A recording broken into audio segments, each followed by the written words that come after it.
Three professors at a major US university are suing their own institution after being arrested during campus protests against Israel's war in Gaza. The lawsuit was filed by faculty members at Emory University who say the university violated its own free speech rules when it called police to break up a student encampment in 2024.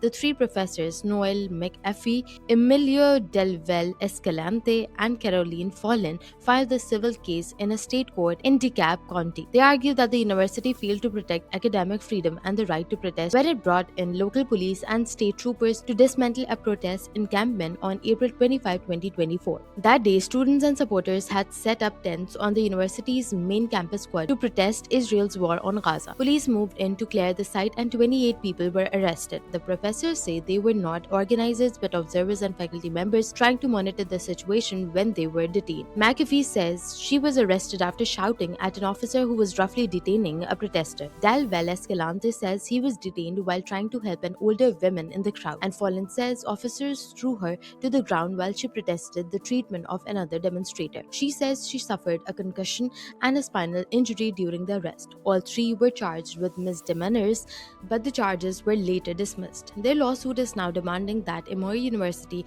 repay the legal costs they incurred defending themselves along with additional damages. The professors say the case is not only about their individual rights but about protecting universities as spaces for open debate and critical inquiry. The university, however, rejects the accusations. A spokesperson for Emory says the institution acted responsibly to protect campus safety and believes the lawsuit has no merit. The dispute comes as universities across the United States continue to grapple with the aftermath of nationwide protests over Israel's war in Gaza, which swept campuses in 2023 and 2024. Students and faculty in several cases have filed lawsuits against universities, arguing that institutions have cracked down on pro-Palestinian speech and protest. Legal advocacy group Palestine Legal says requests for legal help related to campus speech have increased by 300% since 2023. At Emory, the protests also prompted the university to revise its campus expression policy. The new rules now explicitly ban tents, camping, building occupations, and overnight demonstrations on campus. For critics, however, the lawsuit raises a broader question: how far universities should go to control protests and whether free speech protections apply equally to all political causes.